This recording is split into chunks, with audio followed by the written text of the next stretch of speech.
Hi everybody, and welcome to this edition of First Person, sponsored by the Precision Strip Company in Minster, Ohio. We talk about them all the time. A great place to work. They're always looking for new employees and good people, and they may be looking for you. Check them out, give them a call, or check them online with the address scrolling across the bottom here on First Person. Sponsors of this segment each and every week, Precision Strip Company in Minster.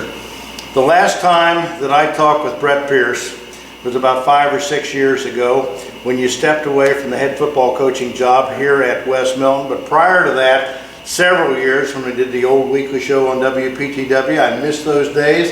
And I want to tell you, it's good to see you again, and great to have you back on the sidelines with the Bulldogs. Well, it's great to see you again. We love when Sonny comes to town. We love press pros, and so yeah, it's great to be here. Well, we got a lot to catch up on. We only have about 8 or 9 minutes to do it here, but I do want to raise the fact that I mentioned when you stepped away 4 or 5 years ago, you said, I need time, I need some family time, my family needs me, and that's not so unusual. But what is unusual, and coaches do come back to coach, but you don't see them come back to the same school and the same job so often. So tell me a little bit about why you came back to Milton and why you took the job again.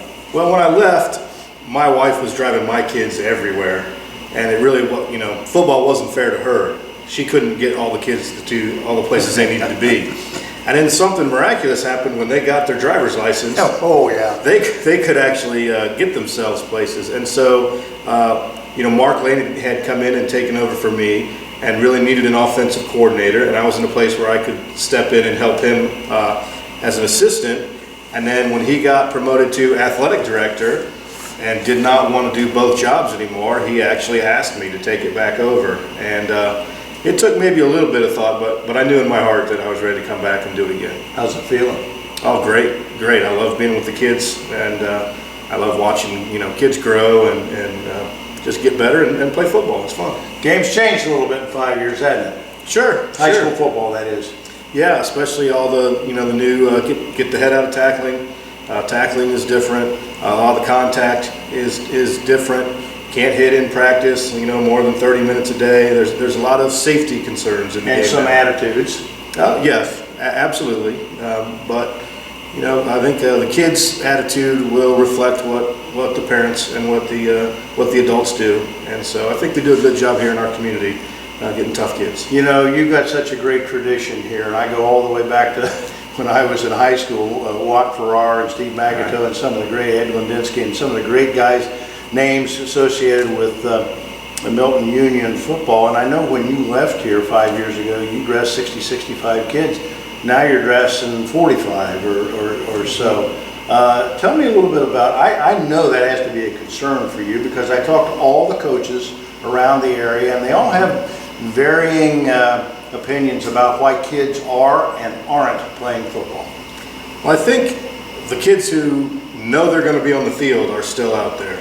I just think some kids nowadays are not willing to spend their time on the bench, to play their role as a younger kid and grow into that playing time role. More and more kids are they're going to go do their own thing instead of, spend a year or two learning under an older guy. Yeah. Now that's my take at least, but we work on those kids every day in the hallways, and hopefully we can turn them around and get them back out. I also remember the fact that when you came back here last year, I think you got off to, I don't remember exactly what your start was. It seemed to me like it was 2-3 or something like that for the first half. And then you finished winning 4 of your last 5. And I said to a couple of people, colleagues, that you remember Joe Neves. Joe and I talked about that. And I says, it won't be long before he'll have things turned around and going his way. And you come out on opening night, and I was going to ask you how much that 4-1 finish to last year has contributed to the start that you've had so far this year. Well, I think it's a good part of it, and also that we have a bunch of those kids back. Our poor start last year, some of that was our youth, our inexperience last year. And this year, a lot of those kids are back. We have 8 returning starters on defense. And Miami East, who we played in week 1, I think they had 2. And so I think they had the inexperience this time around. We had experienced kids. And so I think that contributed a little bit. And I think they learned, how to win last year, those last 5 games. And bringing those kids back, I think, is a big factor. I think it's interesting, too. I wonder how many kids, Wilson and Evans and all those names, Lane, that you had back there, great players, playoff players, when you guys were going to the playoffs, have came back to you or contacted you and said, Coach, we're glad you're back. Well, a lot. And after I win Friday night, I got some, congratulatory texts from all those, from some of those old players. Even I called you. We have a special place in our hearts for beating Miami East, and so when we do it, people want to congratulate me. So. All right, all those Bulldog people out there are going to want to know about a prognosis for the rest of the year. You win opening night, you got Oakwood coming up, and then into the meat of your Southwest Buckeye League schedule. Tell me a little bit about what your expectations are for the year. Well, let's see, I could go all coach speak. We're going to play 1 game at a time, and my goal is to go 2-0 right now and beat Oakwood. Nah, we know each other better now. I could go all positive vibes and say 15-0, state champions until somebody beats us. We're going to win them all. I know better than that. I think we have an experienced team. I think our league right now is in a place where we should be one of the favorites. I don't know that we're the best team in the league, but we should certainly, with our experience right now, be considered up there. And so if we play well, I don't think there's anybody unbeatable on our schedule. And so that's the way we're looking at it. Our goal is to hang the 20th league title in school history up this year.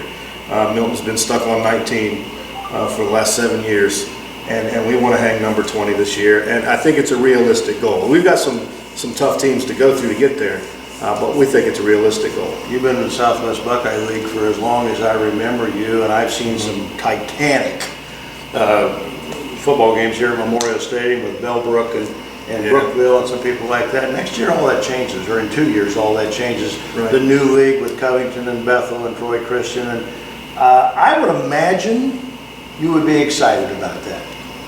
I'm very excited about that because, 5 of the 8 teams are in Miami County. Right. It's the kids that our kids see at fair, the kids that our kids see when they're out on the weekends.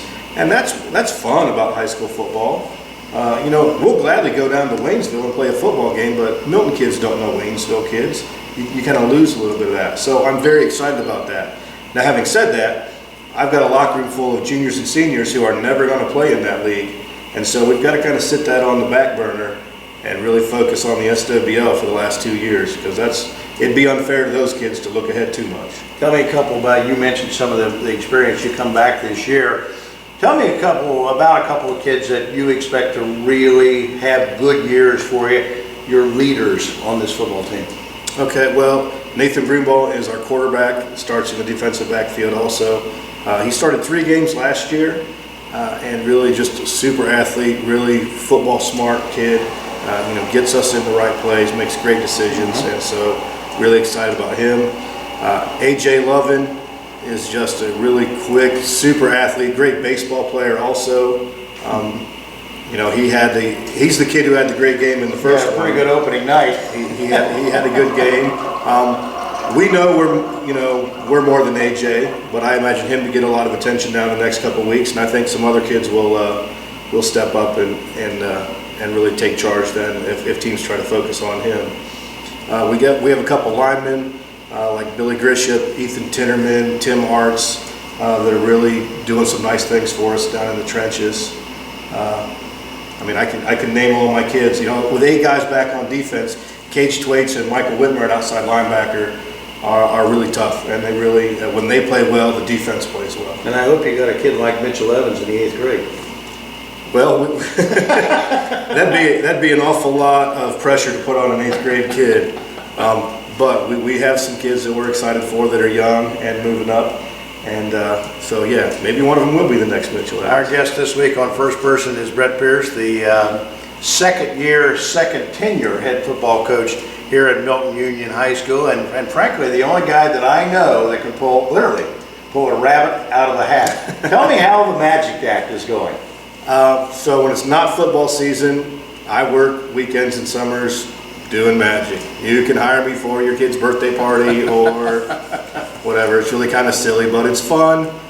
for me, make a little extra money, and it's completely different. You know, the pressure on Friday nights is not the same as the pressure in front of some 6-year-olds. What I like about every time I come to see you and do a thing like this, I end up making a little money. Oh yeah. Show them a little bit of your work. Well, it's just, here you go. Just if you take a quarter like this, it'll usually jump right there like that. I don't know if you if you saw that or not, but just think, oh, it's still here. It's still here. One more, gone, and out of the ear like always. There you go. So you see, when you prepare for the Milton Union Bulldogs, it's more than just wing tee football. You better be able to do the magic business too, because he can pull something out of your ear, or maybe a rabbit out of the hat. I don't know. That's right. Brett, great to see you. Best of luck to you and the Bulldogs. Wonderful to have you back in high school football on the sidelines, and we'll see you again here soon on a Friday night, I promise. Great.